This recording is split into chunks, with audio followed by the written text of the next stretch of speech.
Hello guys, good afternoon. No? Nung oras na, wala pa namang alas 12. Mga alas 12 na. Okay, so, hapon na nga. So, good afternoon guys. No? Shout out sa inyong lahat. Ating mga uh, wanderers. Ating mga ka-wanderers, ang ating mga kaibigan. Okay? Scattered around the world. Yung mga ganun din ang ating mga OFWs na ating mga bida-bida dito sa ating YouTube channel. Okay? So, shout out din sa ating mga kapulisan, mga men and women sa ating kapulisan. Okay, thank you so much guys for continuing keeping us safety, no? Alam ko, ang ating mga AFP, no? Men and women sa AFP. Maraming salamat sa inyong lahat, sa inyong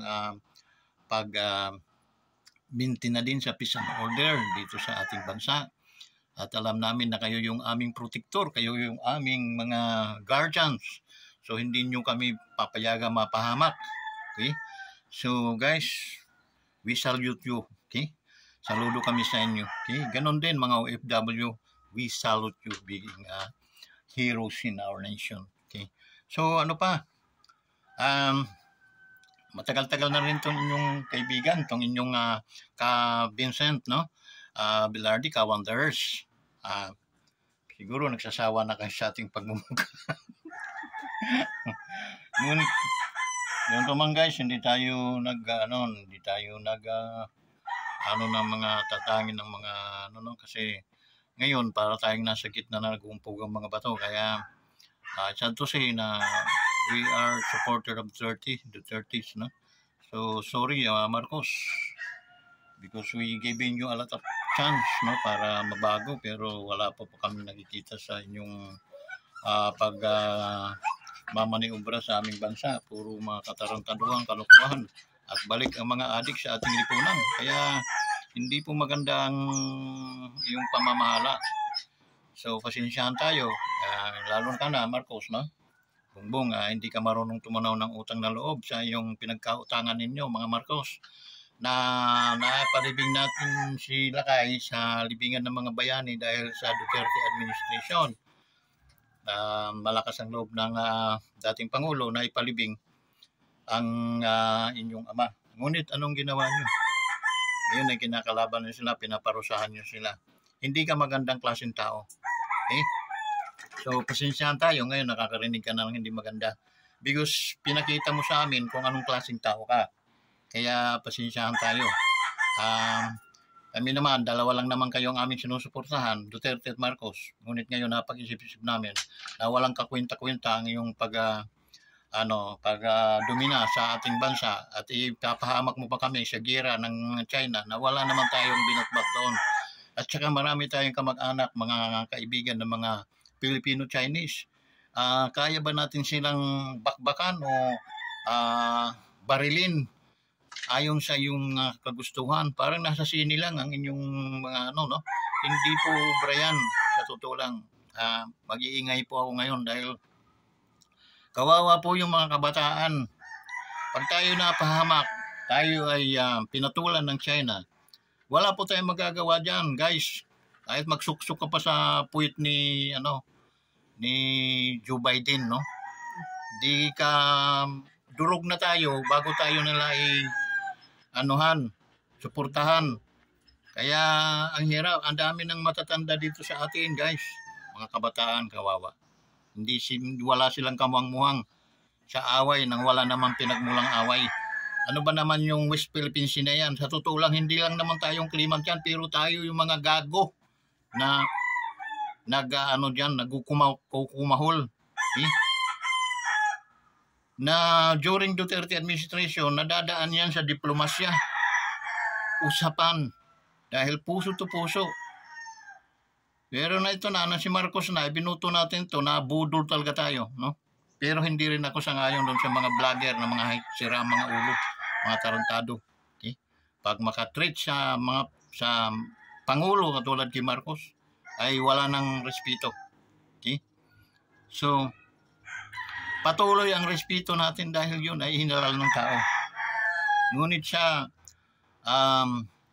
sa tunay na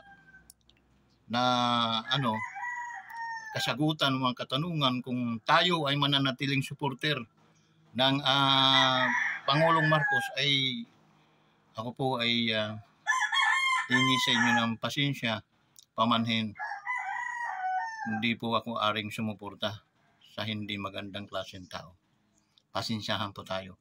Ako'y rekta po magsalita dahil unang-una, hindi po maganda ang mga taong hindi marunong tumingin ng pinagkakautangan ng loob. Bagkus, aawayin pa at bibigyan ng hindi magandang pagtrato. So, hindi po maganda. Hindi po maganda para sa akin. Kung nagkapalit tayo, Bongbong Marcos, ako ikaw, kunin ko pa si Duterte na advisor. No other than. Wala akong kukuning iba. It is the Duterte. Bakit? Ay, may utang na loob kami, mga Marcos. At kung ano yung sasabihin ng Duterte, I will do for the sake of our relationship. Okay? Yun po ang tamang tao. Okay? Marunong tumanaw. Kaysa taong hindi marunong tumanaw, wala kang mapapatunguhan. Pagsisisihan mo lahat yan. At ngayon ikaw ay presidente sa susunod. After 6 years, hindi ka na presidente. Pagsisisihan mo yun. Walang pagsisising na una. Kaya alam mo yun. Kaya wag mo kaming daanin sa patawa-tawa, kung ano-anong mga dramas. No? Kasi ang nagmamaniubra sa gobyernong ito, asawa mo, pinsan mo, yun po sila ang mga nagmamaniubra sa bansa natin ito. Bagkus ikaw, wala kang ginawa kundi, I don't know. Okay? Tingnan nyo nung nangyayari sa ating kapalangkian. Kabay nakakapasyal sa ating mga palengke, ang mamahal, umabot na ng 80, 70, 60, 70 ang bigas. Okay? What happened? Biribiyan doon sa sinasabi mong 20. Paano magkaka-20, puro magdurugas yung mga nasa paligid mo? Hindi kayo marunong lumaban ng patas na, oy, wag yan.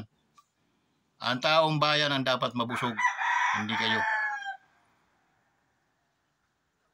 May hinanda akong samurai para sa inyo. Ako mismo pupugot sa mga ulo ninyo.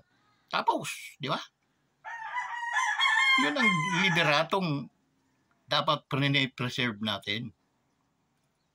Dan this government, wala po talaga. Wala. Andyan yung pag-intervener ng kanyang pinsan, ang mga kinampihan, yung mga nagsisigaw na hukayin sa libingan yung Ferdinand Marcos. Glitch eh. Parang trinedor mo ang tatay mo dyan. Trinedor mo, Bongbong Marcos, yung iyong ama. Dahil yung mga tao na nagsisisigaw, na hukayin, hindi ba tumayo ang iyong mga balahibo?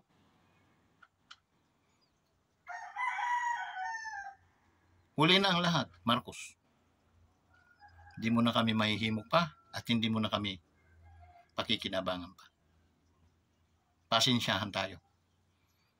Enough na yung 3 taon na ibinigay namin sa iyo na walang nagbago sa bansang Pilipinas.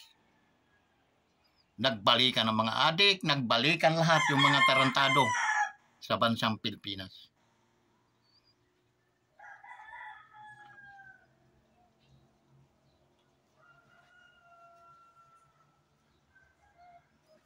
Alam niyo yung sino mga kampi-kampi mo ngayon?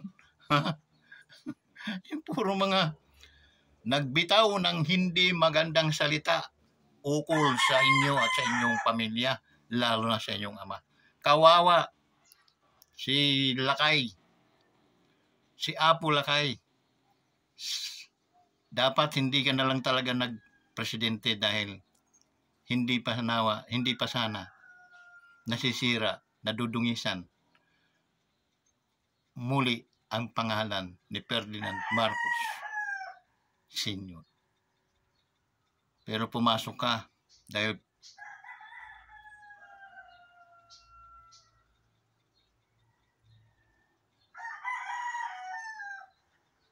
nabudol mo kami. Malabo muna kami madala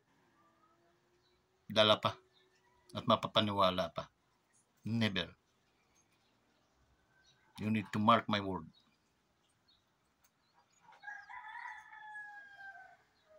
I rather support ex-President Duterte than you.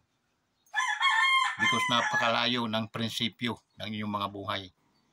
The principle that we need to, those person who handle this nation is not in your mind, it's not in yourself, it is in Duterte's mind or body. Okay? Wala sa iyo.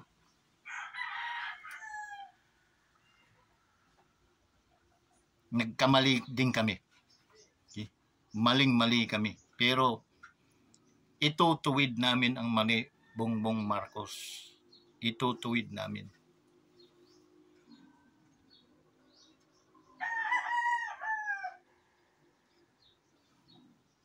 Remember this day that I took medyo sa iyo. This is not our fault. This is yours. This is yours. Because hindi mo naman pala kaya. Nagpakaya-kayahan ka. Lulutang din naman talagang totoo na hindi mo kaya. Dahil puro ipapatrabaho mo. Ihihingin mo ang mga opinion ng mga kulukuin mong mga kasama.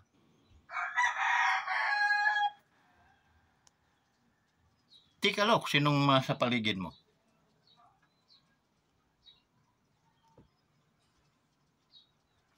Mga dilawan lahat yan. See? Dilawan na yun ang sumumpa sa pamilya ninyo at sa iyong magulang. Tapos masahol ka pa sa aso pala. Kasi ang aso suka, kinakain nila ulit. Okay? Ganon din. Ikaw, mga isinukang tao ninyo noon. At yan, kaming guild mo na ngayon. Sisihin mo kami kung bakit kami aangat sa'yo. Sisihin mo kami kung bakit kami ay alop na sa'yo. Sisihin mo sarili mo.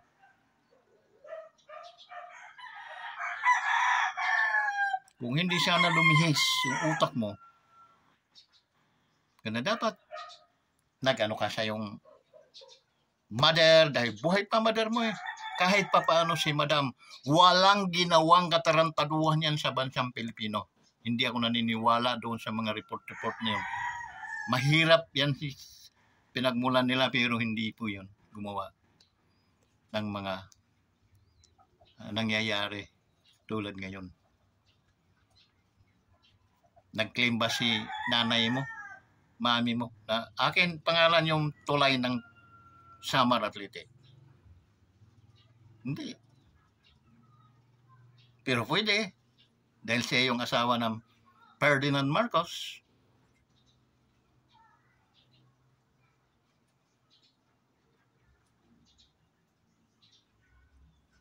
Siya yung representante ng Leyte at Samar. That's why sinabi kong pwede niyang gawin yon. Okay?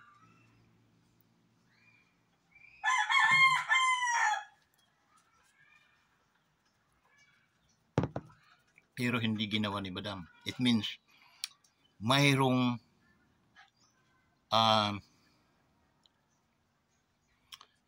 magandang pang-iisip si madam. Dapat kumuha ka doon ng ideas. Dahil si madam marunong din yung magpasalamat sa mga pinagkakautangan ng loob, tiyak hindi niya papayagan na magkaroon ng sigalot ang Marcos at Duterte. Okay? Because kung ako ang Marcos, luluhod ako maghapon. Wag lang mawala ng respeto sa akin ang mga Duterte. Bakit? Napakalaki ng utang na loob ko kung ako'y isang Marcos sa mga Duterte. Hindi mo yun nakita, Marcos. Hindi mo nakita. Doon nawala ang bilib ko sa iyo.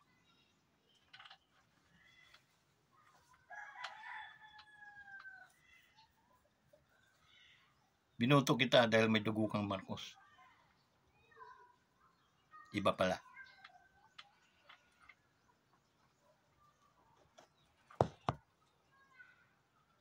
Kaya, may ayos pa namin ang mali namin. May ayos pa. Ang humiwalay lang kami, lumayo sa iyo at hindi ka na namin tatangkilikin pang isang kaibigan o isang mga taong pinaghahangaan namin. Nawala na. Tuloy mo yun, mga pinaggagawa mo. 6 years ka lang naman eh. Nakakatatlong taon ka na ata, no? Okay? 22, 23, 24, nakakatatlong taon ka na. Kaya malapit-lapit ka na rin mawala sa pagiging presidente. Ako, ang bilis ng panahon. Napakabilis. Ngayon, tumawa ka hanggat gusto mo. Okay? Magpakasaya kayo dyan. May hangganan din yun. Okay? So yun guys. Pasensya na kayo mga supporter ni Pangulong Duterte. Pangulong ni Vice Inday. Pero binalanse ko rin po. Ang kinalaban ko lang sa inyo yung mga balasubas na mga vloggers, no? Na walang mga respeto, mga balasubas yung bibig. Hindi tayo magkakaigi. Kahit tayo magkasama, hindi tayo magkakaigi. Magkaiba pa rin talaga ang ating mga dahil kayo mga balasubas, ako hindi po. Hindi po. Pagsasabong-sabungin nyo ako, hindi po. Tama na ako doon sa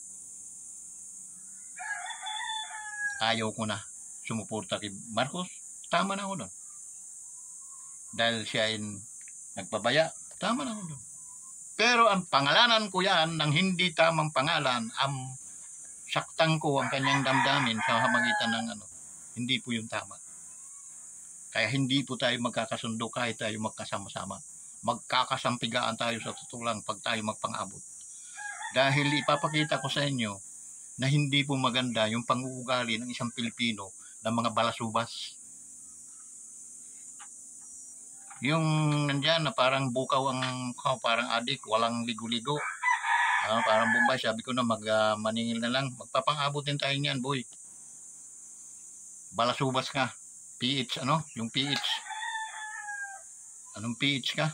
Putang hiya ka. Magpapang-abutin tayo, boy.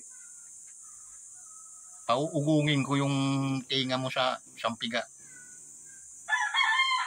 Dahil kayo yung umpisa din ng kaguluhan dito sa atin. Kayo pinagsabong-sabong ninyo yung Duterte din at saka Marcos. Akala nyo hindi kayo mahuhuli balang araw? Kung anong mga tao kayo? Yun si Marlica, dapat bang pagkatiwala? Hindi, wala akong tiwala dyan kay Marlica. Maharluka-lukang ang tawag ko dyan eh. Dapat yan, ikulong na. Tsaka bitayin, kulang pa nga ang isang bitay yan. Dapat 2 bitay yan. Isama na natin yung mga balasubas ng mga vlogger. Okay? Dahil kayo po yung naging sanhi ng kaguluhan dito dahil kayo nagsabong-sabong sa kanila.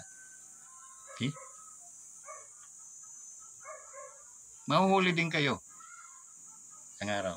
Kayo ni Maharlika, tsaka yung sa PH, yung kulot ang buhok na parang Bumbayin na walang ligo-ligo. Yan. Kaya ako matapang magsalita sa inyo. Nababastusan ako sa inyo. Mga balasubas kayo. Okay? Kahit sinong mga matitinong tao ang obserbahan kayo. Simula nung kayo ay mag-vlog, puro mga kabalasubasan ang inyong mga bibig. Nagtataka nga ako bakit kayo nakaka-access sa YouTube. Daming mga tao din naluloko ninyo. Na doon, pag tinignan natin, nakakahiya. Mga Pilipino, ganyan na ba tayo kasira ulo? Na yung mga taong nagsasalita ng hindi maganda, doon pa tayo magsasubscribe. Subscribe kayo sa YouTube channel ng Wanderers Motovlog TV. Makakakuha pa kayo ng mabubuting mga asal dito. At nakatulong pa kayo kay Kaka Wanderers. Nalumugo ang kanyang channel at nakatulong. Ang ano lang naman natin dito, yung ma-unite natin ang bawat Pilipino. Hindi yung napapag-away-away natin sila. Pag hindi nyo gusto yung presidente, papangangalanan ninyo ng imagine mo kung di kayo mga buang, yung si Maharluka-Luka nasa stage, dito kumukuha ng balita, ibabato sa inyo, naniwala naman kayo. Tingnan mo kung hindi talaga mga lusaw ang mga utak ninyo. Okay? Kayo dapat ang kumuha ng access ng balita dahil kayo ang nandyan dito sa Pilipinas, mga buang.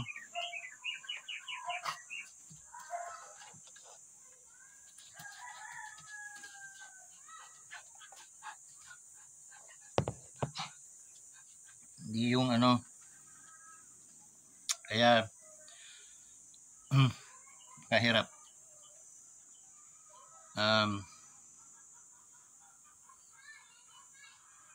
Diyan kayo sa kaliwa, dito ako sa kanan. Pero isa ang layunin. Ang layunin ko, suportahan ang mga Duterte. Kayo, layunin nyo, pagsira-sirain ang Marcos at Duterte. Diba? So, magkaiba, di ba? Magkaiba. Kaya yun ang isang mga bagay na dapat malaman ng mga kapwa Pilipino na ang hirap magpanggap because darating ang panahon masusukol din yun mga yun. Sila yun. I-review ninyo yung kanilang lahat ng mga video nila. Okay? Lahat ng mga video nila. I-review ninyo.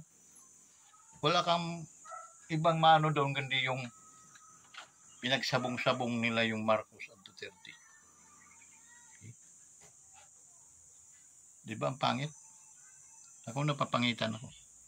Tapos pag dahil Duterte ang kanilang kunwari kinakampihan, respeto sila sa Duterte. Hindi nila mapangalanan kung ano-ano. Pero dahil Marcos ang kanilang kaaway, kontra, tawagin nilang kuting, ahas. Okay? Unfair nga eh. And other mga general din, they can call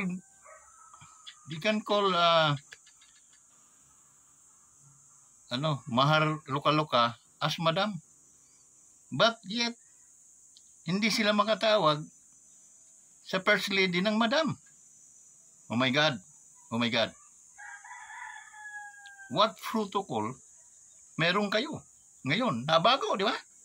To respect the king and the queen. Hindi na. Wala na.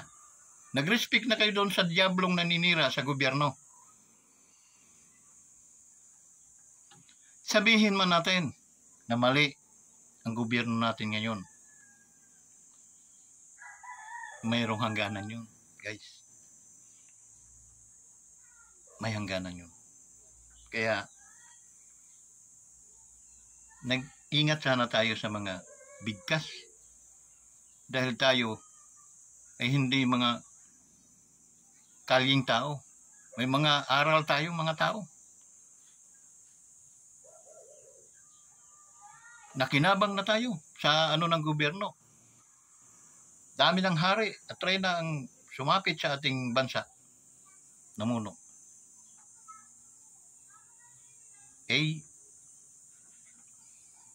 As long as na nandyan sila sa pwesto, we need to give reverence to them.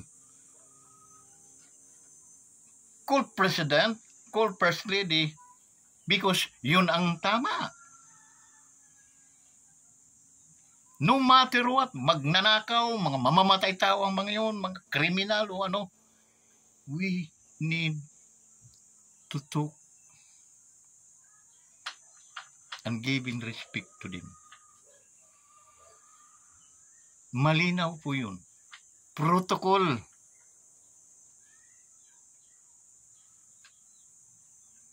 Pero kung tayo mga kriminal, tayo ay mga basag buliro, tayo mga adik sa lansangan, pwede. Bakit? Hindi naman na hawak ng gobyerno mga utak ng mga yun eh. Pero being a general, being a soldier, may mali ata doon. Diba? Sana, huwag kayong magagalit sa akin. Dahil ako, as I said, I will never and never support Marcos anymore. Dalawa lang naman yun sila. Pero dumating ang puntong tayo mamimili, natural. Pipiliin ko yung magaling at eksperyensyado at nakita na yung serbisyo sa ating bansa. And that is Pangulong Duterte.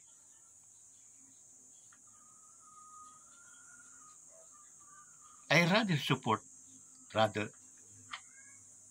ex-President Duterte than to support Marcos. Okay? Malinaw. But, hindi po ako toxic magsalita. Unrespect magsalita. Nagsalita ako dahil yun ang totoo na nararamdaman ko. Okay? Pero, hindi kayo makakarinig sa akin na ang aking presidente tatawagin kong Judas, tatawagin kong ano-ano, ang aking first lady tatawagin kong serpente o ano. No. They're still our first lady.